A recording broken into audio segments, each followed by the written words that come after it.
الحمدللہ رب العالمین والصلاة والسلام علی سید الانبیاء والمرسلین اما بعد فاعوذ باللہ من الشیطان الرجیم بسم اللہ الرحمن الرحیم قال النبی صلی اللہ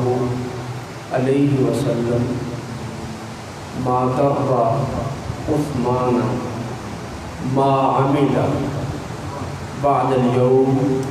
او كما قال علیہ الصلاۃ والسلام ان اللہ وملائکتہ یصلون علی النبی یا ایھا الذین آمنوا صلوا علیہ وسلموا تسلیما اللهم صل على سيدنا ومولانا محمد وعلى آل سيدنا ومولانا محمد وبارك وسلم عليه۔ تحریک اصلاح امت پاکستان کے مرکزی روح رواں استاد العلماء والحفاظ مجاہد ملت خطیب اہل سنت حضرت قبلہ مفتی سعید احمد نقشبندی صاحب دامت برکاتہ العالیہ نے وقت کی نزاکت کو دیکھتے ہوئے ایک مجاہدانہ کردار ہمیشہ ادا کیا ہے اور اب بھی بفضل خدا ادا کر رہے ہیں۔ آپ نے شان عثمان غنی اور ذکر عثمان غنی بیان کرنے کے لیے آج کی یہ پروقار تقریب سجائی ہے۔ علماء اور مشائخ کی توجہات اس طرف مبذول کروائی ہیں کہ اہل سنت و جماعت کو یہی زیب دیتا ہے کہ وہ اہل بیت اطہار کا بھی ذکر ذوق و شوق سے کرے اور رسول اللہ کے جانشینوں کا ذکر بھی ذوق و شوق سے کرے۔ اہل سنت افراط و تفریط سے پاک مذہب ہے اور ہر دور میں اہل سنت کو اللہ تعالیٰ نے عروج اور غلبہ عطا فرمایا ہے،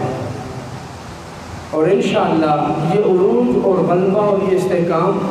تا صبح قیامت اہل سنت کا مقدر ہے، اس کو کوئی چیلنج نہیں کر سکتا۔ آئیے سیدنا عثمان غنی رضی اللہ تعالیٰ عنہ کے بارے میں کچھ میں معروضات عرض کرنے سے پہلے یہ عرض کر دوں کہ جو صحابہ کرام ہیں ان کے بارے میں نبی مکرم شفیع معظم صلی اللہ علیہ وآلہ وسلم نے کچھ حقوق بیان فرمائے ہیں اور کچھ ارشادات فرمائے ہیں اور امت کو تعلیم دی ہے کہ صحابہ کرام کے ساتھ ہمارا کیا تعلق ہونا چاہیے۔ اہل سنت نے صحابہ کے جو حقوق بیان کیے ہیں اور صحابہ کے بارے میں جو عقیدہ اور نظریہ رکھتے ہیں اس میں سے پہلی چیز یہ ہے کہ تمام صحابہ کرام سے اہل سنت محبت رکھتے ہیں، تمام صحابہ، کیونکہ وہ غلام ہیں رسول اللہ صلی اللہ علیہ وآلہ وسلم کے۔ اور صحابہ کے بارے میں یہ کہتا ہوں کہ یہ کوئی حادثاتی گروہ نہیں ہے کہ کوئی حادثہ پیش آیا تو جمع ہو گیا یا اتفاقاً جمع ہو جانے والی جماعت، ایسا نہیں ہے۔ جس طرح اللہ نے اپنے محبوب کا انتخاب ازل میں اپنی نبوت اور رسالت کے لیے فرمایا ہے، اسی طرح اپنے محبوب کے غلاموں کا انتخاب بھی ازل میں خود فرما دیا تھا۔ یہ حادثاتی جماعت نہیں ہے، یہ اتفاقی طور پر جمع ہو جانے والا کوئی ٹولہ نہیں ہے کہ ایک شخصیت ابھری اور لوگ پیار کرنے کے لیے اکٹھے ہو گئے، بلکہ اللہ تعالیٰ نے ازل میں ان کو منتخب فرمایا۔ یقیناً اس بارے میں حضرت قبلہ نے آپ کو احادیث مبارکہ سنائی ہوگی فضائل صحابہ پر، وہ حدیث کہ اللہ رب العزت نے ازل میں انبیاء کا انتخاب فرمایا،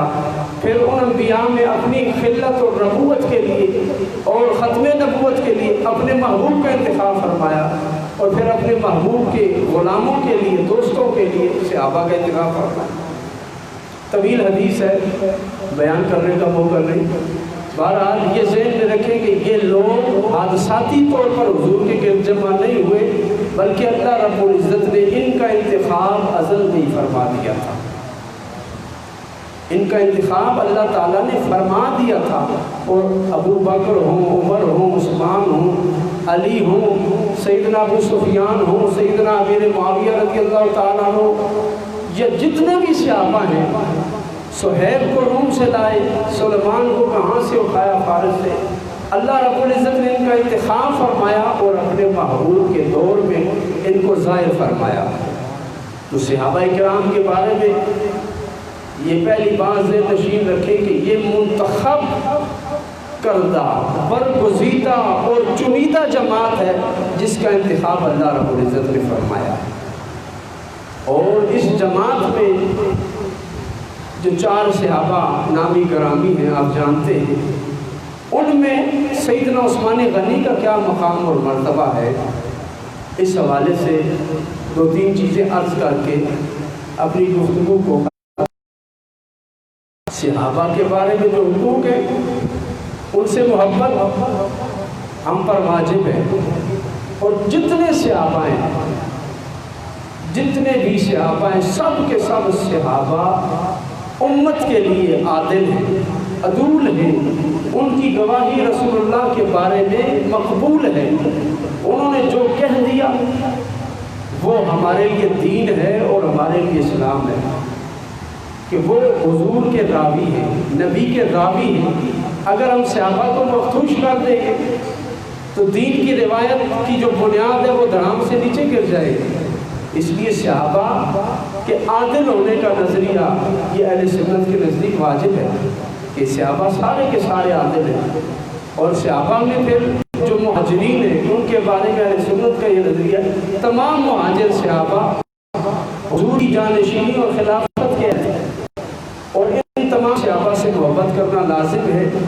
اور ان کا ذکر خیر کرنا لازم ہے، ان کا ذکر خیر کرنا لازم ہے، اور ان کے باہمی جو تنازعات تھے، آپس میں جو تنازع ہوا اس پر انصاف اور ثبوت لازم ہے، اور جو ان سے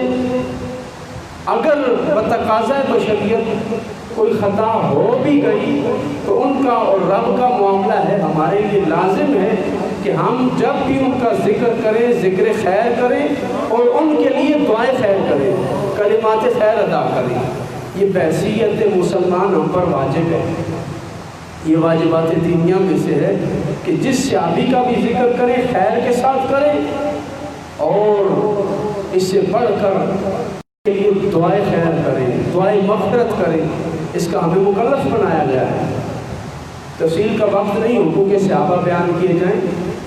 مقصد یہ ہے کہ تمام صحابہ کے ساتھ محبت، ان کا ذکر خیر اہل سنت کا طور امتیاز ہے، اور یہ اسلام کی بنیاد ہے۔ آگے آئیے شان سیدنا عثمان غنی رضی اللہ تعالیٰ عنہ، کہ حضرت عثمان غنی کا کیا مقام اور مرتبہ ہے۔ حضرت سیدنا عثمان غنی رضی اللہ تعالیٰ عنہ کا مقام اس بات سے آپ اندازہ لگائیے کہ جب رسول اللہ صلی اللہ علیہ وسلم تشریف فرما ہوتے، مجلس لگتی، تو نبی مکرم شفیع معظم صلی اللہ علیہ وسلم اپنے دائیں جانب حضرت ابو بکر رضی اللہ تعالیٰ عنہ کو بٹھاتے تھے، اور اپنی بائیں جانب سیدنا فاروق اعظم عمر بن خطاب رضی اللہ تعالیٰ عنہ کو جگہ عطا فرماتے اور اپنے ساتھ بائیں جانب بٹھاتے تھے۔ اور بالخصوص یہ حضور علیہ السلام کا عمل مبارک تھا کہ اپنے سامنے بالخصوص معین کر کے حضرت عثمان غنی کو بٹھایا کرتے تھے، اپنی نظروں کے سامنے عثمان غنی کو رکھتے تھے۔ صحابہ کی یہ خواہش ہوتی کہ ہم حضور کے سامنے ہوں، حضور ہمارے سامنے ہوں، ہم حضور کو دیکھتے رہے، حضور ہمیں دیکھتے رہے۔ لیکن حضور کیا چاہتے تھے کہ عثمان میرے سامنے ہو، میں عثمان کو دیکھوں، عثمان مجھے دیکھے۔ ایک مرتبہ حضور علیہ السلام کبھی تک آتے تھے، حجرہ مقدسہ میں تشریف فرما رہے تھے۔ سیدہ عائشہ نے عرض کی، یا رسول اللہ آج پریشان ہے۔ حضور نے فرمایا میرا جی چاہتا ہے کہ میرے پاس اس وقت کوئی بیٹھے اور اس کے ساتھ میں گفتگو کروں، کوئی راز کی بات کروں، اپنا دل اس کے سامنے رکھوں، اپنا بوجھ ہلکا کروں۔ تو حضرت عائشہ فرماتی، میں نے عرض کی یا رسول اللہ حضرت ابوبکر کو بلا لوں، حضور خاموش رہے۔ میں نے عرض کی یا رسول اللہ حضرت عمر کو بلا لوں، حضور خاموش رہے۔ میں نے عرض کی یا رسول اللہ صلی اللہ علیہ وسلم پھر آپ کی اس مجلس کے لیے میں حضرت عثمان غنی کو بلا لوں، حضور نے فرمایا بلا لو۔ آپ فرماتی میں نے حضرت عثمان کی طرف پیغام بھیجا، حضرت عثمان غنی آئے، حضور علیہ السلام طویل مدت تک، طویل وقت تک حضرت عثمان غنی کے ساتھ میں گفتگو رہے اور آپ کے ساتھ راز و نیاز کی باتیں کرتے رہے۔ غور فرمائیے کہ اپنی خلوت کے لیے اور اپنا راز دان بنانے کے لیے اور اپنے دل کی بات کہنے کے لیے حضرت ابو بکر و عمر سے بھی جس کو فوقیت دی اسے دنیا عثمان غنی کہتی ہے۔ سیدنا عثمان غنی کو ایک شرط یہ بھی حاصل ہے آپ کے خصائص میں سے ہے کہ عین وحی کے نزول کے وقت حضور علیہ السلام کی یہ سنت مبارکہ تھی کہ جب وحی نازل ہو رہی ہوتی آپ خاموش ہیں، آپ کسی سے بولتے نہیں۔ ایک لمحہ ایسا بھی آیا کہ وحی نازل ہو رہی ہے، اللہ کا پیغام آ رہا ہے، نبی علیہ السلام کے ماتھے پر پسینہ ہے۔ سیدہ عائشہ فرماتی ہے کہ پسینہ صاف کر رہی تھی اور کیفیت آپ پر نزول وحی کی طاری تھی۔ حضور نے فرمایا یا حسین اکتب، حضور نے فرمایا اے عثمان لکھ۔ حضرت عثمان کو فرمایا حسین اے حسین لکھ،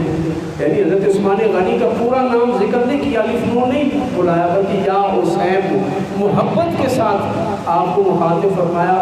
غور فرمائیے جو وقت رب کے ساتھ ہم کلام ہونے کا ہے، رب کے ساتھ ربط کا ہے اور اللہ تعالیٰ کی ذات کے ساتھ وحی کا جو سلسلہ جاری ہے، اس میں کسی بھی صحابی کو دخل اندازی کی یا خلل اندازی کی کبھی اجازت نہیں ہوئی۔ حضور نے کسی کے ساتھ گفتگو ہی نہیں کی، کسی کو موقع ہی نہیں دیا۔ واحد حضرت عثمان غنی ہے کہ حضور نے فرمایا یا حسین اکتب، اے عثمان جو مجھ پر وحی آ رہی ہے وہ تم لکھتے جاؤ۔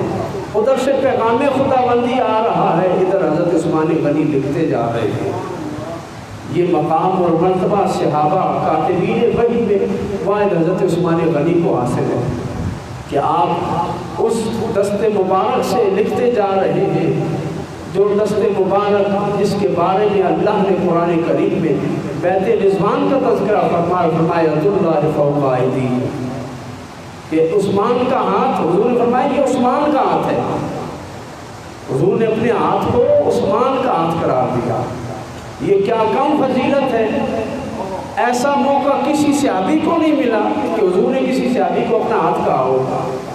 حضور نے فرمایا اے میرے صحابہ یہ جو ہاتھ ہے یہ عثمان کا ہاتھ ہے۔ حضور نے اپنے ہاتھ مبارک کو حضرت عثمان غنی کا ہاتھ قرار دیا اور اللہ رب العزت کو یہ اللہ پسند آئی، فرمایا ید اللہ فوق ایدیہم، اے حبیب یہ عثمان کا ہاتھ نہیں بلکہ یہ ید اللہ ہے، یہ اللہ کا ہاتھ ہے۔ یہ شان اور مرتبہ قرآن کس کے لیے بیان کرتا ہے؟ حضرت عثمان غنی کے لیے۔ اور حضرت عثمان غنی رضی اللہ تعالیٰ عنہ کی سیرت اور آپ کی صورت اور کردار ایک مثالی نمونہ ہے امت مسلمہ کے لیے۔ اس سے پڑھ کر کیا فضیلت ہوگی کہ آپ رضی اللہ تعالیٰ عنہ نبی مکرم شفیع معظم صلی اللہ علیہ وآلہ وسلم کے داماد ہیں اور آپ کی زوجہ کا انتقال ہوتا ہے حضور کی لفظ جگر کا، رو رہے ہیں۔ حضور نے پوچھا اے عثمان کیوں رو رہے ہو؟ اے عثمان رونا کیسا ہے؟ کسی کے انتقال پر رونا تو مومن کو زیب نہیں دیتا، صبر کرنا چاہیے۔ ما یبکی کا یا عثمان، تمہیں کس نے رلایا؟ کس وجہ سے رو رہے ہو؟ حضرت عثمان غنی نے عرض کیا رسول اللہ صلی اللہ علیہ وسلم الا انقطاع سحری منک، یا رسول اللہ میرا اور آپ کا جو رشتہ تھا، میں آپ کا داماد تھا، آپ میرے سسر تھے، یہ جو سحریت والا رشتہ تھا یا رسول اللہ یہاں ٹوٹ گیا ہے، میرا آپ کے ساتھ تعلق ختم ہو گیا ہے، یہ دامادی والا رشتہ ختم ہوا، اس تعلق کے ٹوٹنے پہ رو رہا ہوں، یہ تعلق میرا ختم ہوا۔ حضور نے فرمایا ہے عثمان ھذا جبریل یامرنی ان ازوج ابنتی معک، اے عثمان یہ جبریل آ گیا ہے، کہہ رہا ہے یا رسول اللہ رب حکم دیتا ہے اپنی دوسری بیٹی کا نکاح عثمان سے کر دیجیے، عثمان سے کر دیجیے۔ حضرت عثمان غنی رضی اللہ تعالیٰ عنہ کی زوجہ محترمہ کا انتقال ہوا، آپ کے خلوص کا اندازہ لگائیے، حضور کے ساتھ تعلق کی اہمیت دیکھیے کہ ابھی حضور علیہ السلام حضرت عثمان غنی سے میں گفتگو ہے، اللہ تعالیٰ نے آسمانوں سے جبریل کے ذریعے رسول اللہ کی لخت جگر کا رشتہ بھی بھیج دیا۔ یہ کیا فضیلت کم ہے کہ حضرت عثمان غنی رضی اللہ تعالیٰ عنہ کے عقد نکاح کے لیے اللہ تعالیٰ بندوبست فرما رہا ہے۔ حضرت عثمان غنی کو ذوالنورین کہا جاتا ہے، دو نوروں والے کہ دو بیٹیاں آپ کے نکاح میں تھی حضور کی، اور اس کی بے شمار توجیہات محدثین نے بیان کی ہے۔ ایک وجہ یہ بھی بیان کی گئی ہے کہ حضرت عثمان غنی رضی اللہ تعالیٰ عنہ کو حضرت حضور علیہ السلام کے ساتھ دو خاص تعلق اور بھی نصیب تھے، دو رشتہ داری اور بھی تھی کہ ددیال کی طرف سے حضرت عثمان غنی حضور کے بھتیجے تھے، حضور کے بھتیجے تھے، اور ننیال کی طرف سے حضرت عثمان غنی رضی اللہ تعالیٰ عنہ حضور کے بھانجے تھے، ننیال کی طرف سے حضور کے بھانجے اور ننیال کی طرف سے حضور علیہ السلام کے بھتیجے تھے۔ یہ دو دوہرے تعلق حضرت عثمان غنی کو نصیب تھے جو کسی اور کو نصیب نہیں تھے۔ صحابہ میں یہ دو رشتے حضرت عثمان غنی کو نصیب تھے۔ اسی طرح ذوالہجرتین آپ کا خاصہ ہے کہ آپ دو ہجرتوں والے ہیں، ذوالنورین دو بیٹیاں آپ کے عقد نکاح میں آئی، یہ آپ کا خاصہ ہے۔ اسی طرح بے شمار اختصاص ہے حضرت عثمان غنی رضی اللہ تعالیٰ عنہ کی، اور ایک خاصہ ایسا ہے حضرت عثمان غنی کا کہ جس خاصے نے اہل سنت و جماعت کو مستحکم دلیل دے دی ہے۔ جب جیش عسرہ تیار ہوا، حضرت عثمان غنی نے مال پیش کیا، حضور علیہ السلام خوش ہوئے، حضرت عثمان غنی کے اس کردار پر حضور خوش ہوئے کہ حضرت عثمان غنی نے اپنا مال نثار کر دیا ہے۔ حضور علیہ السلام خوش ہوئے، آپ کا دریائے رحمت جوش میں فرمایا اے عثمان ما درہ عثمان، اے عثمان سن آج تجھے خاص مقام دیا جا رہا ہے۔ فرمایا ما درہ عثمان، عثمان کو کچھ نقصان نہیں ہے، کوئی ضرر نہیں ہے۔ ما درہ عثمان، عثمان کو کوئی چیز ضرر نہیں پہنچا سکتی۔ ما عملہ، جو بھی یہ کرے بعد اليوم، آج کے بعد۔ ما درہ عثمان، اب اس کی ترکیب دیکھیں، ما درہ عثمان ما عملہ، ما عملہ جو ہے یہ ما درہ کا فاعل ہے کہ عثمان کو کوئی عمل نقصان نہیں دے سکتا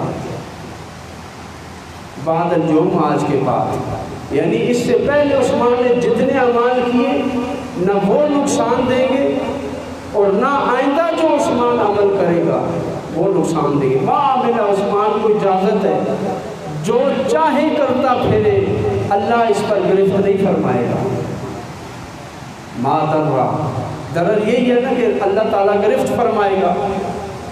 اس پر پوچھ گچھ ہوگی اور اللہ تعالیٰ اس پر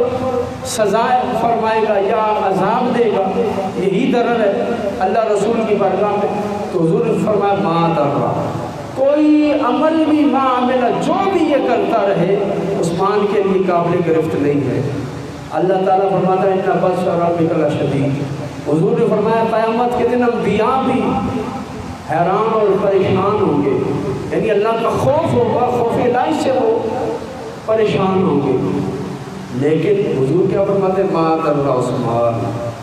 عثمان جو عمل کرتا رہے ما عاملہ،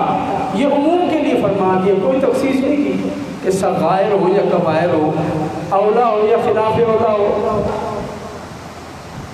تحریمی ہو یا تنزیہی ہو، فرمایا ما عاملہ،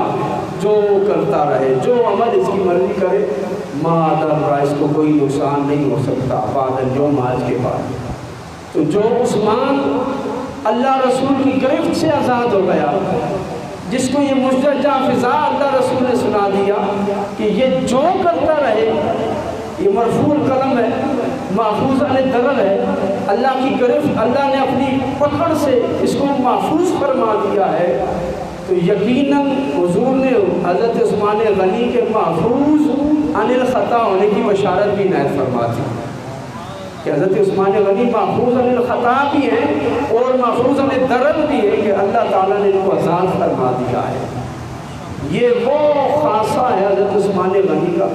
جو بدری صحابہ کو نصیب ہوا، لیکن بالخصوص معین کر کے حضور نے کسی اور صحابی کے لیے نہیں فرمایا کہ تو جو کرتا رہے، اللہ نے تجھ سے نہیں پوچھنا،